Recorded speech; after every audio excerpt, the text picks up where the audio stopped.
So these are issues of sustainability. And the GRI expects companies to report these things. And the reporting actually will show if really you are practicing it. And we decided to look at how ethics influence the top executives and their culture in making them to practice this and to report it. So in the literature, usually, there have been several studies on sustainability reporting. Some have looked at corporate attributes, size, things like that. Some have looked at the economic-driven motives, that is, let's do sustainability to legitimize what we are doing. So we are doing something bad. But if we also build a school, we do something, what we are doing is bad, people will look at us as what? Good, right? And politicians are good at that. You understand? They steal the money and just put one ball somewhere and take a photograph and they are everywhere. Try and what? Tested for the next election. Things like that. So these principles they are unethical because you are doing it not necessarily because you care for the people, or you don't care for the planet, but because you are after your own profit. And many times, even companies, they advertise their goods. Now imagine a company coming to advertise clothes up, or let me not use any brand, sorry, that you want to advertise your cream, your product can make your hair long. They go and hire somebody that already has a long hair and give the person their product and say, just show this and just show when you were applying it and the next thing your hair is like this and all of that. Why didn't they start from the scratch? Take videos, photograph when the hair was bad, apply it, and then over time and run your advert. So you see that it's just not really because they care, they want to sell their products. And definitely companies don't sell their products. And so we look at ethical ideology, which actually is internal of the top executive, how it influences their decisions in issues of sustainability. So there are two major camps in that. We have the moral idealism, which talks about what is ethical is ethical. Let's go for ethics, irrespective of whatever it is. It's not about the law, let's be guided by ethical principles. And you will see most companies usually have core values. When you enter different companies, you will see their core values. Actually, those core values are traces of ethics. Ethics being the foundation. So out of those, being excellent is also an ethical issues. So we look at moral idealism, then we look at moral relativism. So moral relativism talks about ethics is more relative. You tell somebody, why are you not cleaning your environment? And they say, well, what's your business about that? It is my environment. Forgetting that if his environment is dirty, people must go through that place or whatsoever, and they may be affected health-wise or one thing or the other. So you cannot just say it is your environment and keep it dirty. That's why the Lagos State and many states are adopting compulsory sanitation. That ought not to be itself. If individuals are ethical to say, if I don't keep my environment clean, it will affect some other person. Because the wind will blow, carry diseases or whatsoever somewhere else, and things like that. So do we really need laws to tie us to do the right thing and all of that? That itself is not sustainable because man will always look for ways to break the law, compromise the law, and all of that. So we look at those two variables. Then we look at the organizational culture. Then we look at clan. Clan talks about family units. There are organizations that are family. You know, in accounting department, we used to call ourselves family. You know, caring for one another and all of that. And truly, if an organization is a family, you will discover that the workers will be well taken care of. And the company will be happy to report what they are doing to their workers. At least I had somebody that got more than employment, a student, and his pay is something that is, you know, and you are wondering, if you say come to the academia, say which academia, somebody that is just designing over and things like that. So you discover that culture will help drive sustainability. We have advocacy culture. Now, while innovation is good and we should innovate, but when you talk about advocacy culture, it talks about innovation and risk taking. And many times they breach ethical principles. Because when you want to innovate, there are certain laws that guide you. For example, people going through this research had to go through the ethical screening of the university. And the process was taking time before you can get data and all of that. But not many people really want to go through such processes. So when you want to innovate, there are procedures to go through. But when you are not patient enough, you breach some, drive your way through. And that was what happened to Boeing company. If you remember, Boeing, within a short period of time, lost 2 aircraft. The aircraft is not the issue, it's several lives that were lost. Because they breached ethical principle and the US got a Congress, picked it up. And that's why the Mark 737 it was granted, all the money spent, and all of that because Boeing was found to have breached several things. And it was actually an innovation. One, to reduce the cost of flying, and then, actually maintain, the fuel economy. And what the investigation that came out of it was that the autopilot was more empowered than the human pilot. And so the autopilot responds to signals, to indicators. So, and the airflow, I think the airflow, once the autopilot, the signal senses that you change direction, it tells the autopilot must die, so that the plane does not stay. When I was growing up, I used to watch air crashes investigation. But I stopped it the first time I bought the plane. We just think I want something else. We just think that there's one things and things like that. But watching that, you will just see what research can do. And it's beautiful because it helps to forestall future crashes. Once there's an aircraft, you see that what happened and all of that. So that was what happened. Boeing breached that, and many pilots were not told.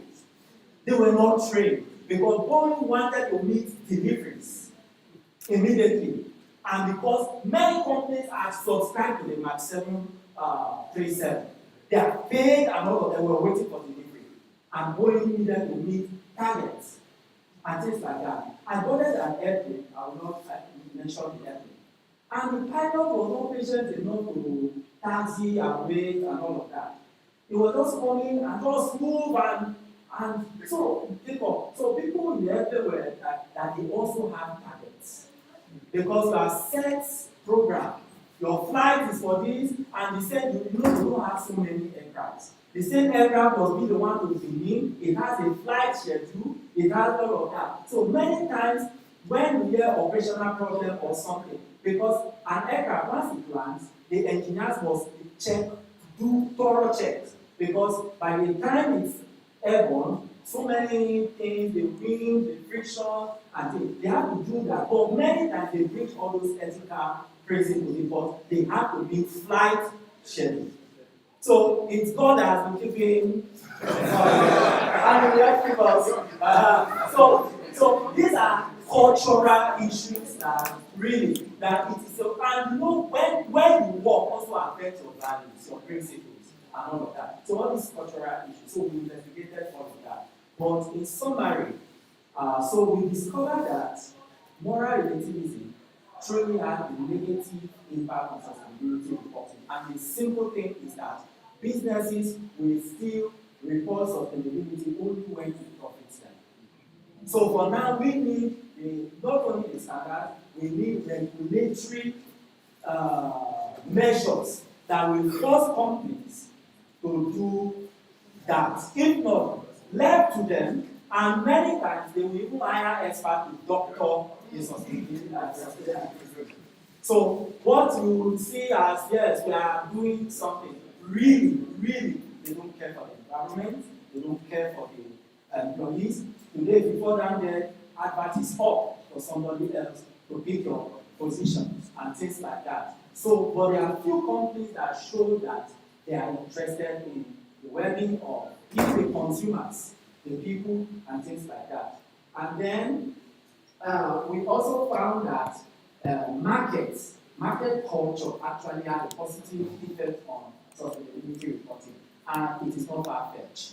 When companies want to get the market, what they do is that they try to legitimize what they do, and so they show that, you know, that's why we have the advert, we have the sponsorship and things like that, that we support social works, we support things so that people will like that. So market was found to be positive in sustainability. And then we have advocacy negative, and which I've explained that when you want to innovate, because innovation takes time, approval, bureaucracy, many innovators, they bring ethical principles and they rely on the theory that says the ends justify the means. So if the end comes out beautiful, nobody looks at the process again. We all celebrate, wow! And then now we have AI, where I will stop. AI can generate your video, even saying something of point. I saw a video of Trump saying, I love amala and okra soup. And it was very real, it was Trump, but it was AI generated. So how would you feel when you see yourself AI generated in Canada and fighting somebody?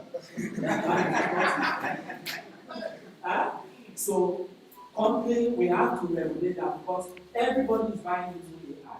KPMG, one of the largest companies globally, accounting company, used AI and came up with fake reports. It was fine. And many people, doctors now use AI, diagnose this for me, this and all of that. And these things can lead to several complications. So what we are saying is that for now, for the African companies, we need strong regulatory measure if they must do sustainability. Or we need ethical orientation and value modeling where we can be patriotic and care for our environment, care for our customers and employees.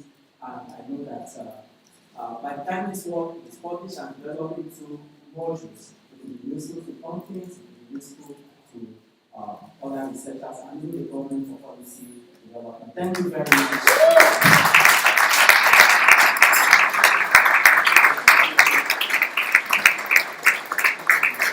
If you ask me, I will say we deserve a standing ovation. Can we stand it again? Stand it once and jump it for him.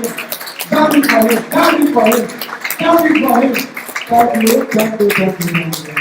Thank you so much. Thank you so much. God bless you.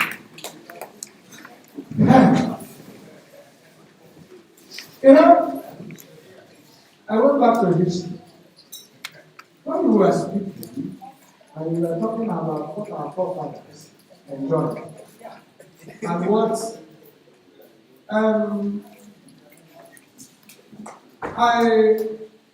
I went to the university 9 years before. I matriculated 9 years before.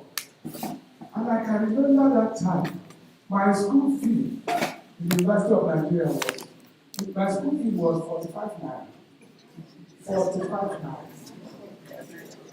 And I remember the supply we were going through every 2 weeks.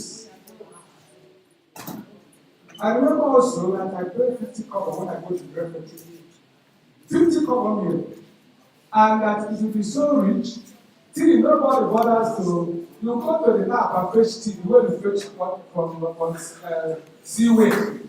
I don't know, I mean, cheap may know, but those who are younger than me may not know, because it ended that first year.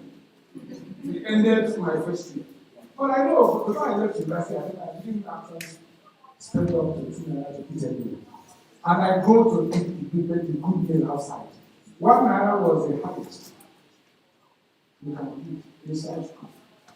And the most expensive restaurants in town, the highest one is 2 And you see, sustainability. This is a time, this is a country where people come and we are wishing to live the way people before they live. In other places, the generation that comes, we want to improve on what the generation before they were doing. But here we are trying to think back. And that means even the small game we had, we were not sustainable. But you know what? Before the discussion starts, I was somewhere 2 days ago, or a few days ago. I was telling them that, you see, except we fix politics, we cannot be able to fix anything. And in politics, except we fix elections, you cannot fix anything. Why? Because public sector is a place where there is no authority responsibility parity.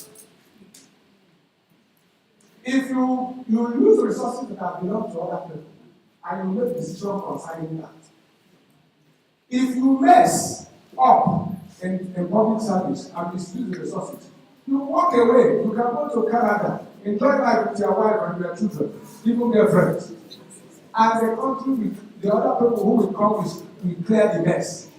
You will not smell your mess in the public sector when you mess up.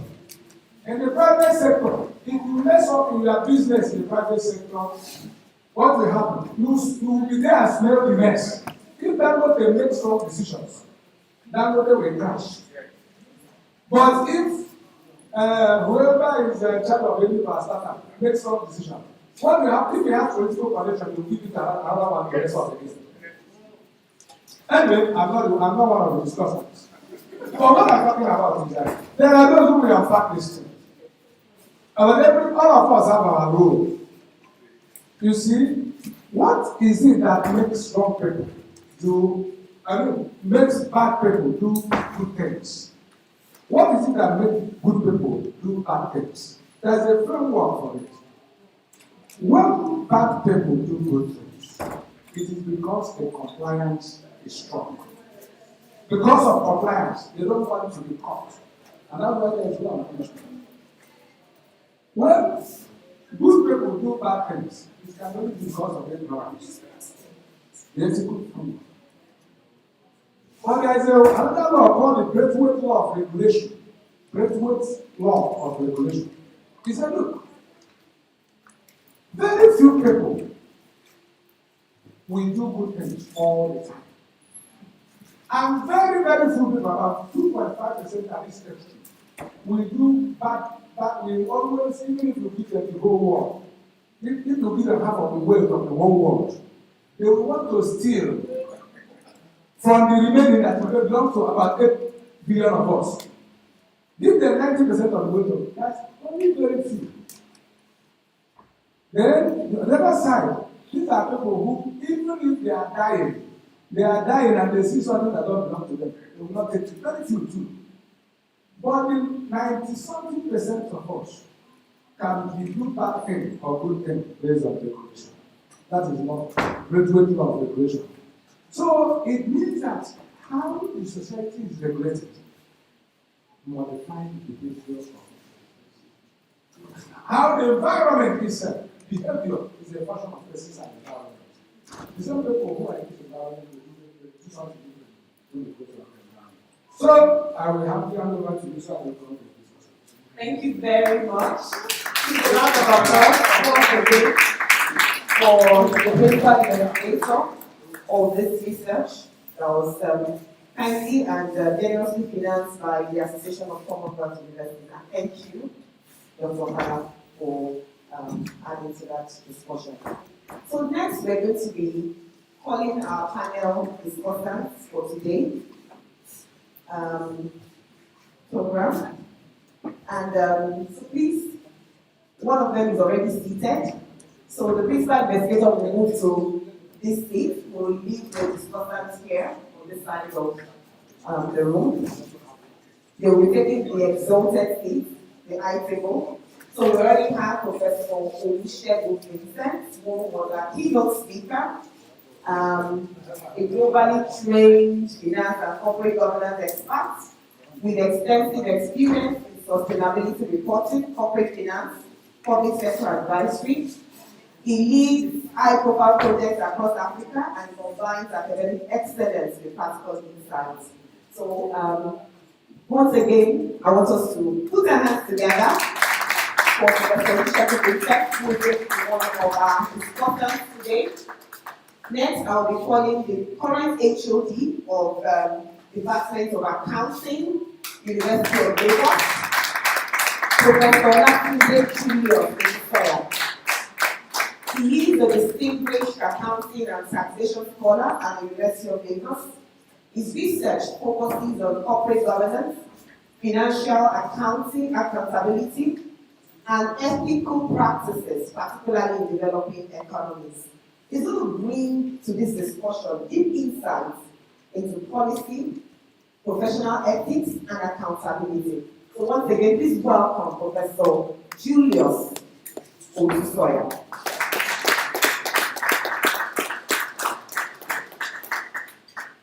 If we didn't have this balance of two female discussants, I would not be myself to do it. So we have, so just relax, the women in the room. So we have two able women who will be joining our able men. Well-able, more able women who will be joining them at the table. So we will be calling first, not in any particular order, but of course, Dr. Imole Ayo Oyeke Obide, SCA, Oyeke. Thank you, sir. She is a senior lecturer in the Department of Accounting, Faculty of Management Sciences, University of Lagos. She has expertise in financial reporting, corporate governance, and SME financing. She has mentored numerous young scholars and is actively involved in international research on digital transformation and inclusiveness in Africa. Once again, a round of applause for Dr. Obide. Last but not the least, who will be joining this table is Madam Aderoke Ajibola, FCA, who is a seasoned strategic finance leader with senior experience in Ernst & Young and PricewaterhouseCoopers. She specializes in the oil and gas sector. She's a strong advocate for ethical finance, corporate transparency, empowering women leaders in business. She's currently, sorry, one second, there's something that I need to mention about her before we can go on.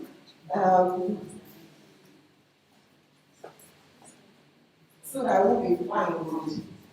She's currently the CFO of Guta Exploration and Production and managing partner of Avava Consulting. So ladies and gentlemen, please welcome Aderoke Ajibola. Thank you very much. Now, I know that Dr. Kala is standing beside me, so there's a reason for that. So I'm going to hand the microphone to you before we go into the panel discussion. Well, I think you are supposed to run this. Yes, I am. What I'm only saying is that, I mean, the panel, as the discussants are making their comment, there will be a feedback from the floor. So I hope that you're making your notes when the time comes, you can also make a contribution. Because I believe that the quality that is on this side can equally be achieved at the other side. Thank you. Thank you very much. So my name is Bami Yoshino. I'm not part of the discussion, I'm just anchoring. So I'm a senior lecturer in the Department of Business Administration, Faculty of Management Sciences, University of Lagos. So I'm anchoring this panel discussion on ethical and cultural drivers of sustainability reporting, which is guided by the Global Reporting Initiative, the GRI framework. So once again, we have our experts ready to engage on series of questions that we have for you. I'll join them, I'll sit down, because so I don't think I'm interviewing them. because we're going to be, engaging with the audience who are also looking forward to hearing from you, your views. Please, do we have an extra mic? There is. Yes. There's a someone here. Okay. Thank you. Thank you very much. So the first question, we go to our keynote speaker, Professor Vincent. And that is the big elephant in the room. Okay, so climate change. Is it a myth or is it a reality? And the reason why we're saying this is that so many people deny that there's even climate change. I'll be very careful, will not mention anything that can be political because there's some heavyweights who are saying what is climate change? Is it real? So, because I want to enter some countries that I don't want to be mine, so I'm going to keep my mouth shut and I'll just stay on the question. Okay? So is it real, sir?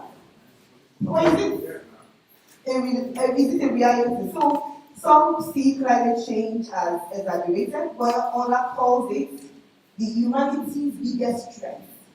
So, Professor Vincent, from your perspective, what convinces you that it is a reality, especially here in Africa? How do we respond to those who still deny, or those who misuse that narrative for their own personal gain? Over to you, sir. Okay, thank you very much. I think it's not a matter of whether it's real or it, because we have the evidence and we have the issues vividly around us. Going by the seasonal cycle, you will discover that the seasonal cycle all over the world has changed. Do you understand me? At a certain stage in life, I can pretty predict when Harmattan season is coming in Nigeria, when rainy season is coming. I can pretty predict the weather condition. Can we still do that? You can see that those have changed. In recent times, we have the cases of drought, we have major natural disasters in different parts of the world. Can we still say that climate change is not real? Ozone depletion, we can feel it. There are many places where people don't know that they don't know that have probably during the winter season when you have snow all over. You still have that. So it's not a matter of myth, real or not real. The real issue is how do we look at the risk and how do we take the opportunity, therefrom. So that's it. Climate change is real and is very obvious. You can see it around us. That's my position. Thank you very much, Professor Vincent. So we are saying in this room that it's no longer abstract, right? That it is what visible. He has mentioned a lot of things about the shifts in the seasons in Nigeria, rainfall patterns, so many things have shifted, not only in Nigeria, across Africa, so we can say that. So we'll move on to the next question, and that will be, I'm going to be facing my professor here in the University of Lagos, Professor Sawyer. And basically the reason why I'm throwing this question at you is because I know that your work focuses on gaps in accountability and governance. So from your perspective, sir, what policy, because Mr. Vincent has said something about, it's not ambiguous, it's not abstract, it's real. Okay? So, and the focus now should be on how do we manage the risk around it. So, from your perspective, what policy or regulatory reforms could truly fast track Africa's progress, towards the 2030 SDGs? Thank you very much. I will start from where the principal investigator stops. He mentioned a number of proposals, perhaps what we call or a priori expectation. And one of them is that he was proposing that we should have a possibly stronger regulatory framework. But we've also seen that there are regulations, but the problem is, do we comply with those regulations? And that is why some also advocate for punitive measures so as to keep people to comply with those regulations. And in my own view, I think that is what we are lacking in this part of the world. If we look at our political environment, Dr. Bala mentioned similar things while he was leading us to this discussion, where,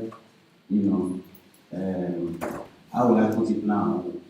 When you have some people influential or maybe in the corridor of power, and the type of sanction you mount on them is quite different from an ordinary person.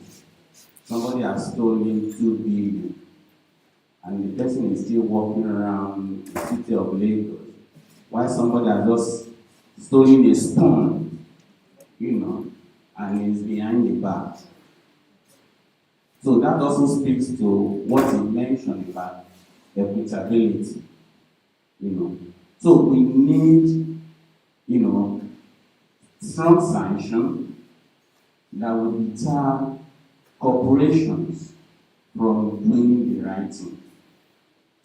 Well, the rules are beautiful, and do we comply? If we don't have such, measures, for example, as it is done in US, when you contravene the laws or regulation of the market, and the sanction is huge, and when you look back, you'll be conscious of whether you want to go for that or you keep to that rule. So part of what I've reviewed in the past is when you have, for example, like I just mentioned, somebody has stolen 2 billion, and at the end of the day, he said the person should go to jail for 1 month, an option of 500,000, which the man can just pay on a platter of gold. Even when you play around with the bail condition, this and that, they have associates for having good regulations, which is very good. And that is why, from time to time, those regulations also needs to be reviewed. Reforms to take care of new things that is happening among us. I can remember, we were talking about, he mentioned towards the conclusion of his presentation, AI. Oh, we are all, yes. But some of us also believe that individuals should be free to do things at their own will. So if we do that, it therefore means that we are moving to a stage whereby the state itself will not be able to regulate its subjects. So there is need also to regulate whatever we call AI or its application in what we do. And that came up during the use of social media. People were saying, oh, you don't need to pay, you don't need to censor people. But we've also seen the App Store. So I think to attain the goal, though I would rather say that maybe if this type of discussion had been about 10 years ago, or 9, 8 years ago, when the SDG is still fresh. But time frame within the next 5 years, I'm not too sure whether as Africa or as the entire world will be able to meet those goals. One thing I would single out perhaps is, for example, in terms of health, they are planning that we should be able to reduce mortality rate to about 100 and something to 1 million child, whereas in Nigeria we're doing 1,000 plus. So in the next 5 years, how do we reduce 1,000 plus to 100? what is the state of our health facilities and all the rest. And of course, we know corporations have their own input into all these problems. So we need stronger sanction, punitive one, to keep people on track. Thank you. Thank you very much, sir. Thank you for that. So, before we proceed with the questions that we have for this panel discussion, I want to speak quickly to this particular project. Speaks to 4 key United Nations Sustainable Development Goals. For 4, which is policy education. I know the principal investigator trying to, but I don't want to touch them. So even as we're giving our listeners, we know around the SDG goals that we're speaking to. Goals 8, decent work and economic growth. Goal 13, climate action. And goal 16, peace, justice, and strong institutions. You agree with me that these are key, pillars that every country must focus on.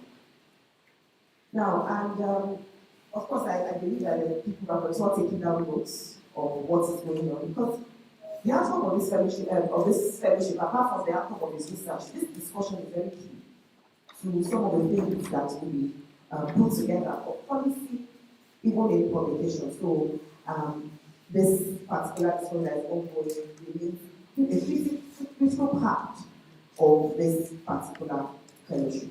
Thank you very much, sir. You said stronger laws, stronger regulations.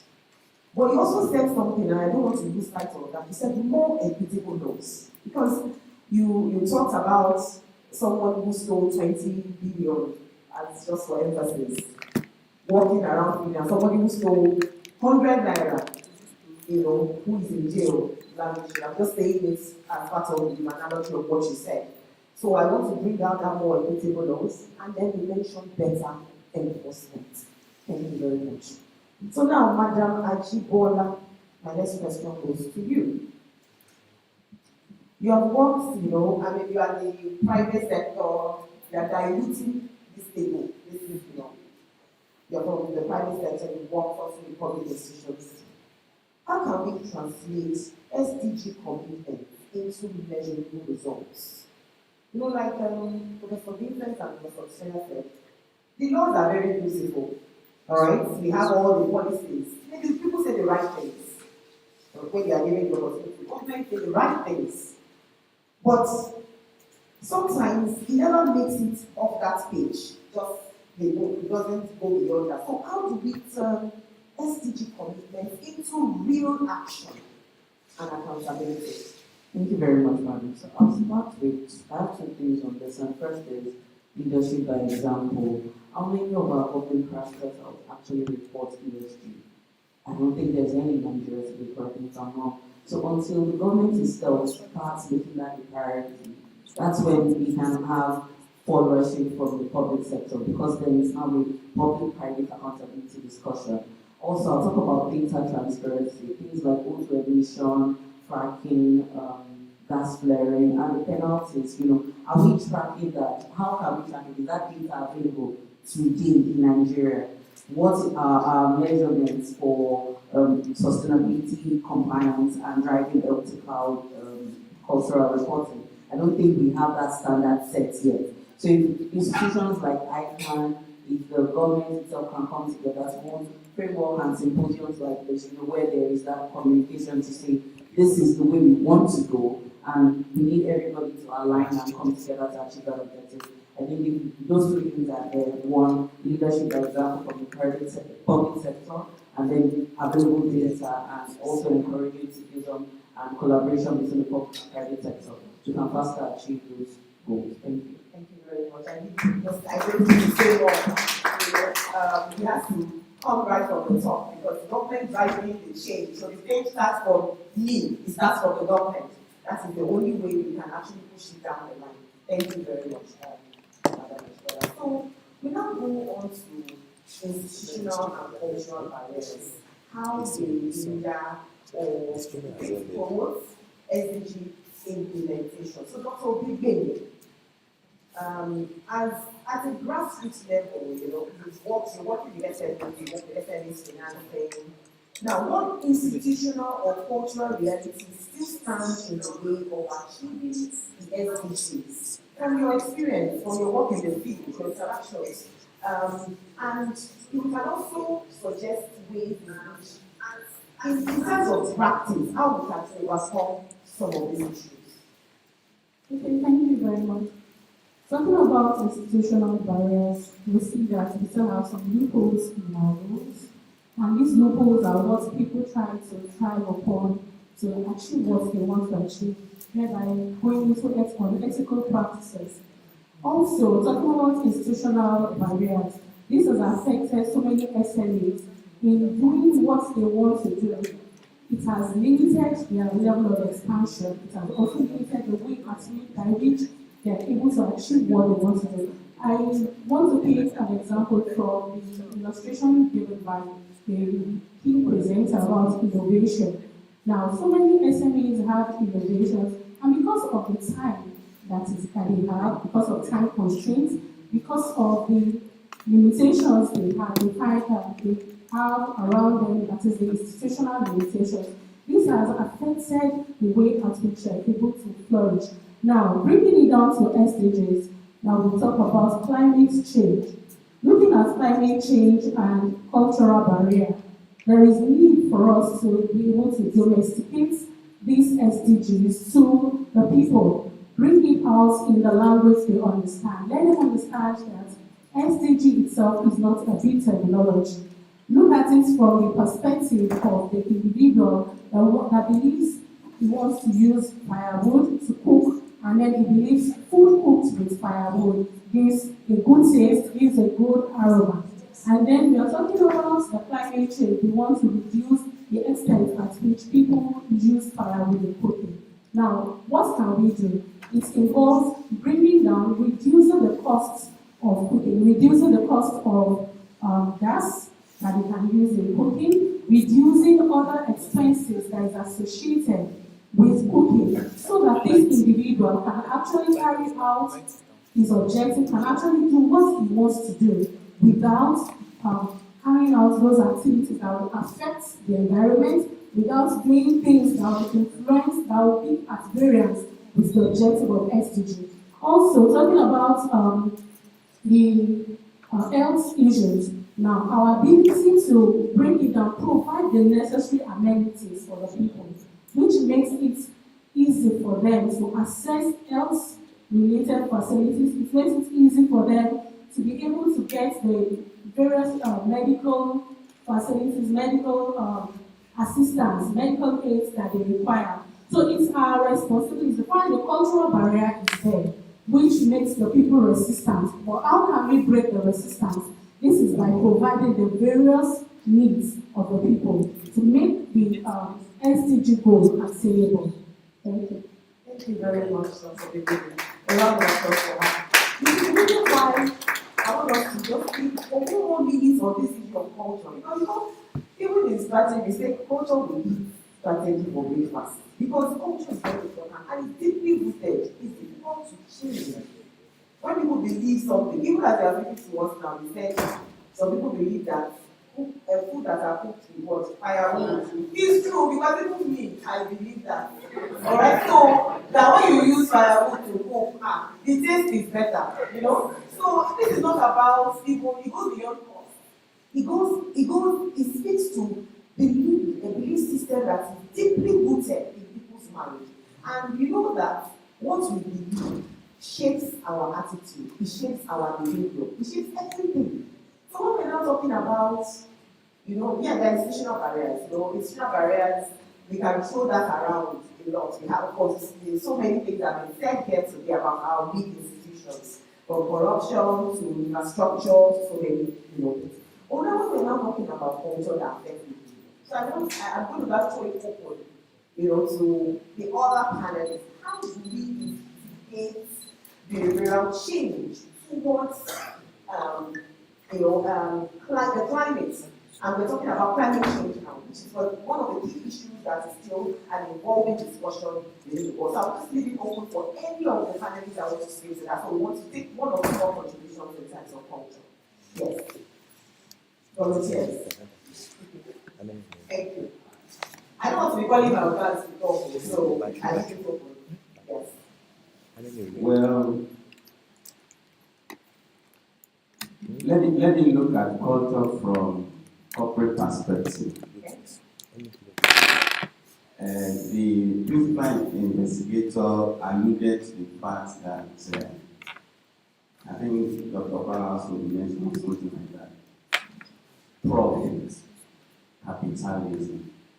And the question is, to what extent can this corporation play down on this? So it's a major problem because if peradventure we could have corporations that will do things in such a way, limiting their pursuit of profit, perhaps they would be able to do some things in ethical way, going out to rush to meet target is because they have profit to report at the end of the day. And the only way to attain that is to, produce as many of those, earballs and all those stuff in order to attain that. So one major concern or problem in the corporate world is that issue, even in public sector. And that is why some people are advocating for this Tanzanian man philosophy, socialism, yes, so that we could do things at our own pace without something pushing all of us. And without doing or addressing that, it becomes very difficult to attain the so-called sustainable development goals, particularly those actions of corporations that relates to climate change. Yes, we see some of them reporting beautifully, what they have done in that relations. But sometimes too, maybe we've not done enough from our own part, academics interrogating what they do. I had a colleague in those days looking at the CSR, and then they visited sites to look at what this corporation claims they have done. And we could see evidence, that is not as much as we see on their reports. So for us as researchers too, we need to keep on engaging more of these, and then of course, this idea of whether what we publish, we rely on ourselves. So it's through things like this, public engagement. If corporations are here, we can confront them. Your report says this, but this is what we found in the field. And then you will discover that they will still have something to do to manage that situation. Thank you. Thank you, sir. Thank you, Professor. Culture has a huge role to play in attaining any of these SDGs. Culture intertwines the leadership. For instance, to actually institutionalize any of these SDGs, do you have the creed, do you have the value system, do you have the culture that underpins the way you do things? For instance,